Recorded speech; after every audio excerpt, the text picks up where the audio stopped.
दोस्तों, आज के इस वीडियो के माध्यम से हम ये सीखेंगे कि हम किस प्रकार से किसी भी मोटर का जो नेम प्लेट होता है उसको हम किस प्रकार से पढ़ेंगे। यहाँ पे हमारे पास में एक मोटर का नेम प्लेट है जिसमें हर एक इंफॉर्मेशन दिया गया है मोटर के बारे में। जब भी हम कभी मोटर का जो नेम प्लेट है उसको पढ़ने जाते हैं तो सबसे पहले तो हम ये देखते हैं कि जो हमारा मोटर है वो किस कंपनी के द्वारा बनाया गया है। तो यहाँ पे देखिए, यहाँ पे लिखा हुआ है सीमेंस, यानी कि जो हमारा मोटर है वो सीमेंस कंपनी के द्वारा बनाया गया है। अब इसके बाद में हम ये देखते हैं कि जो हमारा मोटर है कौन से टाइप का है। तो यहाँ पे आप देख सकते हो लिखा हुआ है एसी इंडक्शन मोटर, यानी कि जो हमारा मोटर है वो एसी पावर सप्लाई पे रन करने वाला मोटर है जो कि इंडक्शन टाइप का मोटर है। जैसे कि आपको मालूम है कि जो हमारा मोटर होता है वो बहुत सारे टाइप के आते हैं। यहाँ पे सबसे पहले टाइप्स होता है डीसी और एसी मोटर। अब जो हमारा डीसी मोटर होता है उसके भी बहुत सारे टाइप होते हैं और एसी मोटर के भी बहुत सारे टाइप होते हैं। एसी पावर सप्लाई पे रन करने वाला मोस्टली दो टाइप का मोटर हम इस्तेमाल करते हैं, सिंक्रोनस मोटर और एक इंडक्शन मोटर। अभी यहाँ पे जो मोटर का डाटा प्लेट है इस पे लिखा हुआ है एसी इंडक्शन मोटर। यहाँ पे ये नहीं मेंशन किया गया कि जो हमारा मोटर है वो सिंगल फेस पे रन करने वाला मोटर है या फिर थ्री फेस पे रन करने वाला मोटर है। यदि आपको यहाँ पे ये पता करना है कि जो हमारा मोटर है वो सिंगल फेस पे रन करने वाला मोटर है या फिर थ्री फेस पे रन करने वाला मोटर है, तो उसके लिए आपको यहाँ पे पीएच को देखना पड़ेगा। यहाँ पे जो पीएच लिखा हुआ है इसका मतलब होता है फेस। फेस यहाँ पे लिखा हुआ है 3, यानी कि यहाँ पे जो हमारा मोटर है वो 3 फेस एसी पावर सप्लाई पे रन करने वाला इंडक्शन मोटर है। वैसे तो आप यहाँ पे वोल्टेज को भी देख के आसानी से पता कर सकते हो कि जो हमारा मोटर है वो सिंगल फेस पे ऑपरेट होने वाला मोटर है या फिर 3 फेस पे ऑपरेट होने वाला मोटर है। यहाँ पे जब आप वोल्टेज को देखते हो तो यहाँ पे लिखा हुआ है वोल्ट 415 और यहाँ पे एक सिंबल बनाया गया है। ये जो आप सिंबल देख रहे हो इसको हम कहते हैं डेल्टा। वैसे बहुत सारे मोटर में यहाँ पे कोई सिंबल नहीं बनाया जाता, वहाँ पे सिंपली लिख दिया जाता है वोल्टेज 415, यानी कि जो हमारा मोटर है वो 415 वोल्ट पे ऑपरेट होगा। लेकिन यदि आपका यहाँ पे वोल्टेज है उसके सामने किसी प्रकार का सिंबल बना है तो उसको आपको ध्यान देना होता है। यदि यहाँ पे वोल्टेज के सामने डेल्टा बना हुआ है तो इसका मतलब ये होता है कि जो हमारा मोटर है उसके वाइंडिंग को हमें डेल्टा में कनेक्ट करना पड़ेगा और डेल्टा में कनेक्ट करने के बाद हमें वहां पे 415 वोल्ट को अप्लाई करना पड़ता है। इसके अलावा आपको किसी किसी मोटर में यहाँ पे स्टार बना हुआ मिल जाएगा। यदि यहाँ पे स्टार बना होगा तो वहां पे आपको मोटर के वाइंडिंग को स्टार में कनेक्ट करना पड़ेगा और जितना वोल्टेज लिखा हुआ उतना ही वोल्टेज आपको मोटर के वाइंडिंग में कनेक्ट करना पड़ता है। अब इसके बाद भी हम ये देखते हैं कि जो हमारा मोटर है उसका पावर कितना है, यानी कि किलोवाट कितना है। तो यहाँ पे आप देख सकते हो लिखा हुआ है किलोवाट स्लैश एचपी। यहाँ पे जो किलोवाट और एचपी लिखा हुआ है दोनों का मतलब पावर होता है, यानी कि जो हमारा मोटर है उसका कितना क्षमता है उसको डिटेल बताता है। यहाँ पे जो हमारा किलोवाट स्लैश एचपी है इसके सामने आप देख सकते हो लिखा हुआ है 30/40। यहाँ पे जो 30 लिखा हुआ है ये हमें किलोवाट में बताता है और यहाँ पे जो 40 लिखा हुआ है ये हॉर्स पावर में बताता है। यानी कि आप ये कह सकते हो कि जो हमारा मोटर है वो 30 किलोवाट का है, या फिर आप एक तरह से ये भी कह सकते हो कि जो हमारा मोटर है वो 40 एचपी का है। ठीक है, अब यहाँ पे हमें ये मालूम चल गया कि जो हमारा मोटर है वो कितने किलोवाट का है और कितने हॉर्स पावर का है। अब इसके बाद में जो मेन इंपॉर्टेंट चीज आता है वो आता है इसका एम्पियर, यानी कि जो हमारा मोटर है वो कितना करंट लेगा उसको भी हमें देखना पड़ता है। तो यहाँ पे आप देख सकते हो लिखा हुआ है एएमपी। एएमपी का मतलब होता है एम्पियर, जिसको हम करंट भी कहते हैं। यानी कि जो हमारा मोटर है उसको जब हम फुल लोड पे चालू करेंगे, यानी कि जब हम मोटर पे पूरा लोड को कनेक्ट कर देते हैं तो उस कंडीशन में हमारा मोटर कितना करंट लेगा उसको यहाँ पे मेंशन किया गया है। तो यहाँ पे एएमपी के सामने आप देख सकते हो लिखा हुआ है 52। इसका मतलब ये है कि जो हमारा मोटर है उस पर यदि हम फुल लोड को कनेक्ट कर देते हैं, यानी कि पूरा लोड पे यदि मोटर को चलाते हैं तो उस कंडीशन में 52 एम्पियर तक करंट हमारा मोटर लेगा। अब इसके बाद में यहाँ पे आपको एक चीज और ध्यान देना होता है कि जो हमारा मोटर है उसका फ्रीक्वेंसी कितना है। तो यहाँ पे फ्रीक्वेंसी के लिए HZ लिखा होता है। यहाँ पे जो फ्रीक्वेंसी है वो 50 हर्ज है। वैसे तो आपको मालूम है कि इंडिया में जो फ्रीक्वेंसी है वो 50 हर्ज का है और इंडिया में जितने भी आप मोटर या फिर जो भी इक्विपमेंट इस्तेमाल करोगे सभी के सभी 50 हर्ज पे ऑपरेट होने वाले इक्विपमेंट ही इस्तेमाल करना पड़ता है। अब इसके बाद में हम ये देखते हैं कि जो हमारा मोटर है उसका आरपीएम कितना है। आरपीएम का मतलब होता है रेवोल्यूशन पर मिनट, यानी कि जो हमारा मोटर का शाफ्ट है वो 1 मिनट में कितने बार रोटेट कर देता है उसका डिटेल हमें देखना पड़ता है। तो यहाँ पे आप देख सकते हो आरपीएम के सामने लिखा हुआ है 1500, यानी कि जो हमारा मोटर है उसका जो आरपीएम होगा वो 1500 आरपीएम होगा। ठीक है, अब इसके बाद में यहाँ पे लिखा हुआ है पीएफ। पीएफ का मतलब होता है पावर फैक्टर। जैसे कि आपको मालूम है कि जो हमारा मोटर होता है वो एक इंडक्टर होता है और जब भी हम कभी इंडक्टर में पावर सप्लाई को कनेक्ट करते हैं तो जो हमारा पावर फैक्टर होता है वो लैग कर देता है, यानी कि पिछड़ जाता है। यहाँ पे जो हमारा मोटर है इस मोटर में जब हम पावर सप्लाई को कनेक्ट करते हैं तो उसका पावर फैक्टर 0.82 तक चला जाता है, यानी कि जो हमारा पावर फैक्टर है वो 0.82 हो जाता है। ठीक है, अभी तक जो हमने यहाँ पे डाटा को रीड किए वो सभी के सभी बेसिक चीज़ें हैं, यानी कि जो आपको मालूम है उसी को हमने अभी तक रीड किए। अब इसके बाद में जो मेन इंपॉर्टेंट चीज़ है, यानी कि जो आपको नहीं मालूम है उसको हम रीड करने वाले हैं। तो दोस्तों यहाँ पे हम एक एक करके सभी को समझते हैं। सबसे पहले देखिए यहाँ पे कुछ डिजिट लिखा हुआ है। यहाँ पे आप देख सकते हो लिखा हुआ है 1LA028641SE41। इस टाइप से कुछ नंबर लिखा होता है। ये जो नंबर होता है ये होता है ऑर्डर नंबर। ये जो सीरियल नंबर है, इस सीरियल नंबर को आप कह सकते हैं एक आइडेंटिफिकेशन नंबर है। जैसे कि आप मान लीजिए आपका जो मोटर है उसका जो फ्रेम है वो क्रैक हो गया। अब आपको चाहिए नया फ्रेम। अब यदि आपको नया फ्रेम चाहिए तो आपको कंपनी से संपर्क करना पड़ेगा, यानी कि जो आपका कंपनी है, यहाँ पे हमारे पास कंपनी है सीमेंस। तो यहाँ पे हम क्या करेंगे, सीमेंस कंपनी को एक ईमेल लिखेंगे या फिर उनको कॉल करके हम कांटेक्ट करेंगे। उसके बाद हमें यहाँ पे ये बताना होगा कि हमारे पास में एक मोटर है जो कि 30 किलोवाट का है और उसका ऑर्डर नंबर या फिर सीरियल नंबर ये है। जब हम कंपनी को इसका सीरियल नंबर बताते हैं तो वो जो कंपनी होता है उसी सेम टू सेम पार्ट को आपको सेंड करेगा। यदि आप यहाँ पे सीरियल नंबर को नहीं बताते हो, आप केवल ये बताते हो कि हमारे पास में 30 किलोवाट का मोटर है, उसके लिए हमें फ्रेम चाहिए। यहाँ पे यदि आप किलोवाट को बता भी देते हो तो आपको वहाँ पे सेम टू सेम फ्रेम नहीं मिल सकता, क्योंकि जो हमारा मोटर होता है वो बहुत सारे टाइप से बनाया जाता है और आपका जो मोटर है कौन से टाइप का है और किस प्रकार से बनाया गया उसका पूरा का पूरा डिटेल इस ऑर्डर नंबर में या फिर सीरियल नंबर में होता है। तो ये जो सीरियल नंबर होता है इसी के द्वारा हम आइडेंटिफाई करते हैं कि जो हमारा मोटर है वो कौन से टाइप का है और उसके लिए कौन कौन से पार्ट इस्तेमाल किए गए हैं। ठीक है। अब इसके बाद यहाँ पे आप देख सकते हो लिखा हुआ है IEC 60034-1। यहाँ पे जो IEC लिखा हुआ है इसका फुल फॉर्म होता है इंटरनेशनल इलेक्ट्रोटेक्निकल कमीशन। यानी कि दोस्तों ये एक ऐसा संस्था है जिसके द्वारा कुछ रूल बनाते हैं और उस रूल के हिसाब से कोई भी इक्विपमेंट को डिजाइन किया जाता है। तो यहाँ पे जो ये वाला मोटर है इस मोटर को IEC के रूल के हिसाब से डिजाइन किया गया है। इसके अलावा आपको किसी किसी मोटर में आपको लिखा हुआ मिल जाएगा IS रेफरेंस 325। IS का फुल फॉर्म होता है इंडियन स्टैंडर्ड। यदि आपके मोटर में लिखा हुआ है IS 325 तो इसका मतलब ये होता है कि ये 3 फेज इंडक्शन मोटर है जो कि इंडियन स्टैंडर्ड के हिसाब से बनाया गया है। ठीक है दोस्तों। अब इसके बाद में यहाँ पे आप देख सकते हो लिखा हुआ है ड्यूटी। ड्यूटी यहाँ पे हमें ये बताता है कि जो हमारा मोटर है उसको हम कितने देर तक रन करा सकते हैं, यानी कि कंटिन्यूअसली हम कितने देर तक चला सकते हैं। तो यहाँ पे आप देख सकते हो ड्यूटी के सामने लिखा हुआ है S1। S1 का मतलब होता है कंटिन्यूअस, यानी कि यदि आपके मोटर के ऊपर में S1 लिखा हुआ है इसका मतलब ये है कि आपका जो मोटर है उसको हम कंटिन्यूली चला सकते हैं। ड्यूटी वैसे तो बहुत सारे टाइप के होते हैं, जैसे कि S1, S2, S3, S4, S5, S6, S7, S8, S9, S10। Duty जो है वो S1 से लेके S10 तक होता है। S1 का मतलब होता है कंटिन्यूअस ड्यूटी, यानी कि जो हमारा मोटर है उसको हम कंटिन्यूअसली रन करा सकते हैं। लेकिन यदि आपके मोटर के ऊपर में S2 लिखा हुआ है तो इसका मतलब ये है कि आपका जो मोटर है उसको हम कुछ देर तक चला सकते हैं। यदि आप उस मोटर को कंटिन्यूअसली चला दोगे तो आपका जो मोटर है वो खराब हो सकता है। इसीलिए जो आपका मोटर होता है उसके ऊपर में ड्यूटी लिखा होता है, यानी कि ये बताता है कि जो हमारा मोटर है उसको हम कितने देर तक चला सकते हैं। अब इसके बाद में यहाँ पे लिखा हुआ IP55। यहाँ पे IP का मतलब क्या है समझ लीजिए। IP का फुल फॉर्म होता है इंग्लिश प्रोटेक्शन। इंग्लिश प्रोटेक्शन का मतलब कि जो हमारा मोटर है उसको डस्ट और वाटर से कितना प्रोटेक्शन मिलता है उसके बारे में इंफॉर्मेशन देता है। जैसा कि आपने देखा कि जो हमारा मोटर है उस पर लिखा हुआ है IP55। यदि आपके मोटर में IP55 लिखा हुआ है तो उसका जो फर्स्ट डिजिट है, ये जो 5 है, इसका मतलब होगा सॉलिड, यानी कि जो हमारा मोटर है उसके अंदर में कितना डस्ट जा सकता है या फिर mm का सॉलिड मटेरियल है जो कि हमारे मोटर के अंदर जा सकता है उसका इंफॉर्मेशन देता है। ये जो हमारा फर्स्ट डिजिट होता है ये 0 से लेके 6 तक होता है। इसके बाद ये जो सेकंड डिजिट है, सेकंड डिजिट हमें ये बताता है कि जो हमारा मोटर है उसको हम पानी के अंदर कितने देर तक रख सकते हैं, यानी कि जो हमारा मोटर है उसके अंदर पानी कितना जा सकता है उसका इंफॉर्मेशन देता है। जो सेकंड डिजिट होता है वो 0 से लेके 8 तक होता है।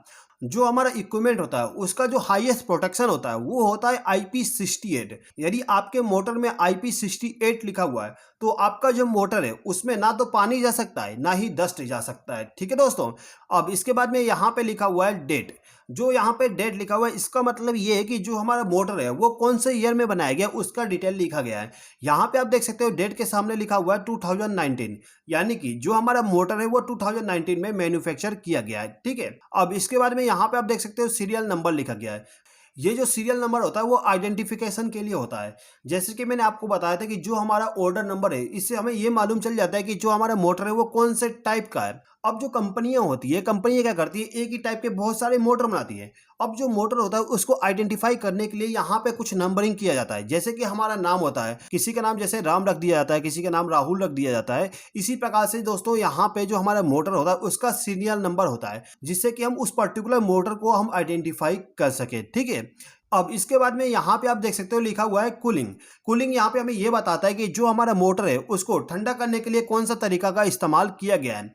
अब ये जो कूलिंग लिखा हुआ है इसके सामने आप देख सकते हो लिखा हुआ है IC611, यानी कि यहाँ पे जो IC611 है ये एक कोड है।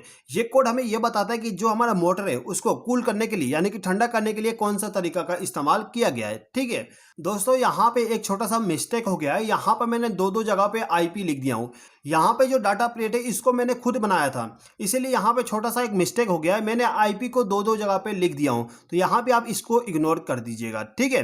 अब इसके बाद में यहाँ पे आप देख सकते हो लिखा हुआ है वेट, यानी कि जो हमारा मोटर है उसका वजन कितना उसका इंफॉर्मेशन दिया गया है। यहाँ पे जो हमारे पास मोटर है उसका जो वेट है वो 140 kg है। ठीक है। अब इसके बाद यहाँ पे आप देख सकते हो लिखा हुआ है KVA कोड।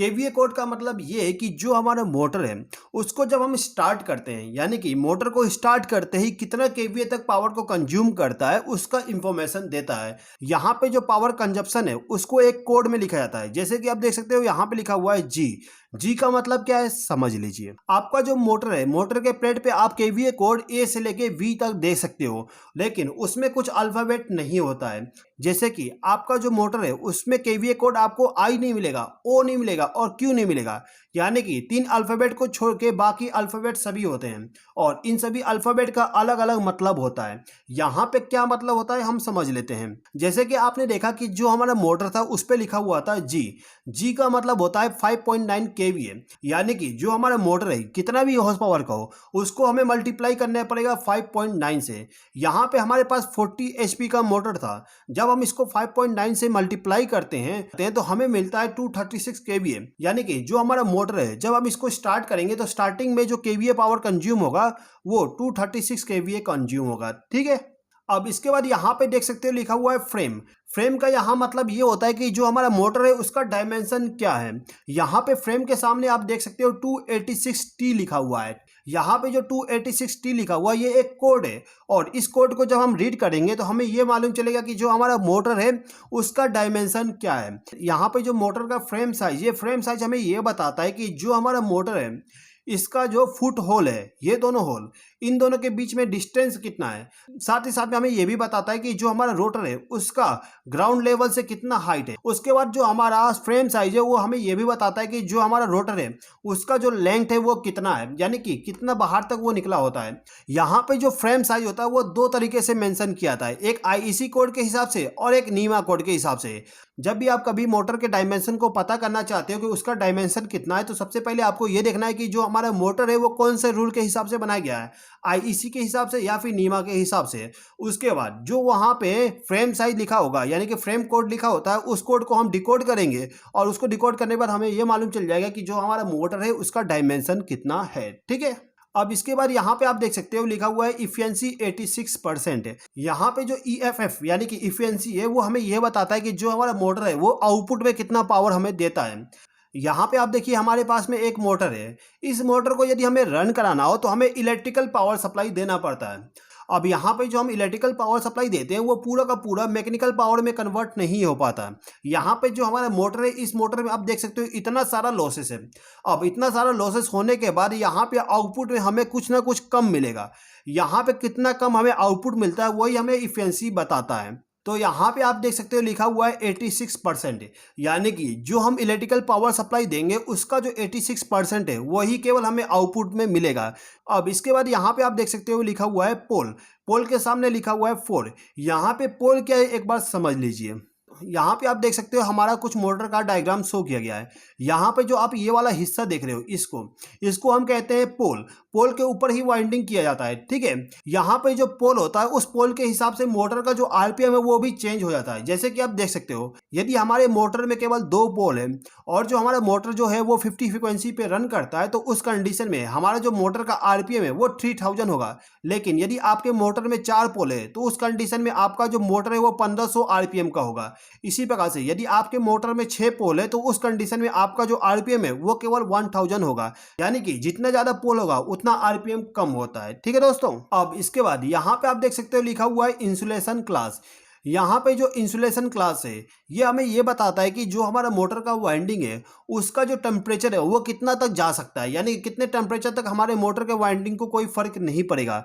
यहाँ पे जो हमारे पास मोटर है इसका इंसुलेशन क्लास यहाँ पे लिखा हुआ है एफ। अब एफ का मतलब क्या है समझ लेते हैं। यहाँ पे आप देख सकते हो इंसुलेशन क्लास लिखा गया है। वैसे तो इंसुलेशन क्लास टोटल 7 होता है, YAEBFHC। ठीक है, अब जैसे कि आपने देखा था कि यहाँ पे जो हमारा मोटर है उस पे इंसुलेशन क्लास F लिखा गया है। जो यहाँ पे F लिखा है इसका मतलब ये है कि जो हमारा मोटर का वाइंडिंग है उसका टेम्परेचर हम 155 डिग्री सेल्सियस तक ले जा सकते हैं। यदि वहाँ पे टेम्परेचर 155 डिग्री सेल्सियस से ज़्यादा हो जाता है तो उस कंडीशन में हमारा जो मोटर का वाइंडिंग है वो डैमेज हो जाएगा। ठीक है, अब इसके बाद आप यहाँ पे देख सकते हो लिखा हुआ है AMB। AMB का फुल फॉर्म होता है एम्बिएंट टेम्परेचर। यहाँ पे एम्बिएंट टेम्परेचर क्या होता है एक बार समझ लीजिए। देखिए, जो हमारा मोटर होता है उसको हम कहाँ पे इस्तेमाल करने वाले हैं और उस जगह पे कितना टेम्परेचर होना चाहिए, यानी कि मैक्सिमम कितना टेम्परेचर होना चाहिए उसका यहाँ पे मेंशन किया गया है। यहाँ पे लिखा हुआ है 50 डिग्री सेल्सियस, यानी कि जो हमारा मोटर है उसको हम ऐसे जगह पे इस्तेमाल कर सकते हैं जहाँ पे जो एटमॉस्फेयर है उसका टेम्परेचर 50 डिग्री सेल्सियस हो। यदि वहाँ पे टेम्परेचर ज़्यादा है यानी कि 70-80 डिग्री सेल्सियस है तो वहाँ पे आप इस मोटर को इस्तेमाल नहीं कर सकते हो। अब इसके बाद यहाँ पे आप देख सकते हो लिखा हुआ है सर्विस फैक्टर। सर्विस फैक्टर के सामने लिखा हुआ है 1.15। सर्विस फैक्टर हमें यह बताता है कि जो हमारा मोटर है उसको हम ओवरलोड कंडीशन में कितना तक रन करा सकते हैं, यानी कि हमारे मोटर को किसी प्रकार का डैमेज ना करते हुए हम कितना लोड और ज़्यादा कनेक्ट कर सकते हैं। एग्जाम्पल के लिए मान लीजिए हमारे पास में 40 हॉर्स पावर का एक मोटर है और उस मोटर के डाटा प्लेट पे लिखा हुआ है सर्विस फैक्टर 1.15। अब यहाँ पे आपको क्या करना है, जो हॉर्स पावर है उसको मल्टीप्लाई कर दीजिए 1.15 से। अब यहाँ पे जो आंसर आएगा वो हमें ये बताएगा कि जो हमारा मोटर है उसको हम मैक्सिमम कितना लोड को कनेक्ट कर सकते हैं, यानी कि कितना हॉर्स पावर तक हम लोड को कनेक्ट कर सकते हैं। यहाँ पे जो हमारा 40 हॉर्स पावर का मोटर है इस पे हम मैक्सिमम 46 हॉर्स पावर तक लोड को कनेक्ट कर सकते हैं। ऐसा नहीं है कि यहाँ पे जो 46 HP है उसको आप हमेशा कनेक्ट करके रखो। यदि आप टोटली 46 हॉर्स पावर का लोड को कनेक्ट कर दोगे तो आपका जो मोटर है वो डैमेज हो जाएगा, यानी कि खराब हो जाएगा। अब इसके बाद यहाँ पे लिखा हुआ है ग्रीस, जिसके सामने लिखा हुआ है यूनिरेक्स N3। यहाँ पे जो ग्रीस है इसका मतलब ये है कि जो हमारा मोटर का बेरिंग है उस बेरिंग में हम कौन सा ग्रीस का इस्तेमाल करेंगे उसका डिटेल बताया गया है। वैसे तो ग्रीस बहुत सारे टाइप के आते हैं, उन सभी टाइप्स में से आपको केवल इस मोटर के लिए यूनिरेक्स N3 टाइप का ग्रीस इस्तेमाल करना है, उसका डिटेल यहाँ पे बताया गया है। अब यहाँ पे जो ग्रीसिंग होता है, यानी कि ये ग्रीसिंग हमें कितना देर में डालना है उसका डिटेल आपको यहाँ पे रिलूप आवर में मिल जाएगा। यानी कि यहाँ पे जो हमारा मोटर है उसको 5800 आवर चलाने के बाद में ही हमें दोबारा ग्रीसिंग करना होता है। अब यहाँ पे जो हम ग्रीसिंग करेंगे उसका क्वांटिटी कितना होना चाहिए, यानी कि हमें कितना ग्रीसिंग करना है उसका डिटेल यहाँ पे ग्रीस क्वांटिटी में आपको मिल जाएगा। यहाँ पे जो ग्रीस क्वांटिटी होता है उसमें दो डिटेल लिखा होता है, एक DE और एक NDE। यहाँ पे आप देख सकते हो हमारे पास में एक मोटर है। इस मोटर का जो रोटर वाला साइड होता है, ये वाली साइड, इस साइड को हम कहते हैं DE साइड। DE का मतलब होता है ड्राइव एंड। उसके बाद यहाँ पे जो फैन होता है, यानी कि मोटर का जो पीछे वाला भाग होता है उसको हम कहते हैं ND। ND का मतलब होता है नॉन ड्राइव एंड। अब जैसे कि आपको यहाँ पे मालूम है कि जो हमारा मोटर है इस मोटर में दोनों साइड में बेरिंग लगाया जाता है। अब जो हमारा DE साइड में बेरिंग है और जो ND साइड में बेरिंग है उसमें कितना ग्रीसिंग करना उसका डिटेल आपको इस ग्रीसिंग क्वांटिटी में मिल जाएगा। जैसे कि आप देख सकते हो यहाँ पे लिखा हुआ है DE 90 ग्राम, यानी कि जो हमारा ड्राइव एंड है उस साइड में जो बेरिंग है उसमें हमें केवल 90 ग्राम ग्रीसिंग करना है। उसके बाद जो हमारा ND साइड है, ND साइड में जो बेरिंग होगा उसमें हमें केवल 70 ग्राम ग्रीसिंग करना होता है। ठीक है, अब इसके बाद में यहाँ पे आप देख सकते हो लिखा हुआ है BRG। BRG का फुल फॉर्म होता है बेयरिंग। अब जैसे कि मैंने आपको बताया कि जो हमारा मोटर है उसमें दो बेयरिंग लगा होता है, एक DE साइड में और एक NDE साइड में।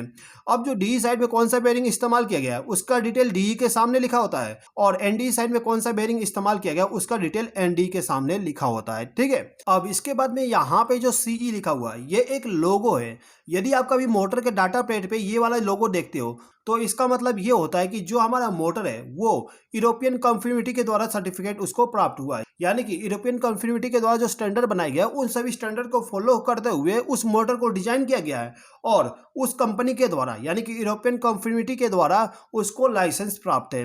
ठीक है दोस्तों, तो दोस्तों आई होप कि आपको ये वीडियो पसंद आया होगा। दोस्तों यदि आपको ये वीडियो पसंद आया हो तो प्लीज़ इस वीडियो पे लाइक, शेयर और कमेंट कर दीजिएगा।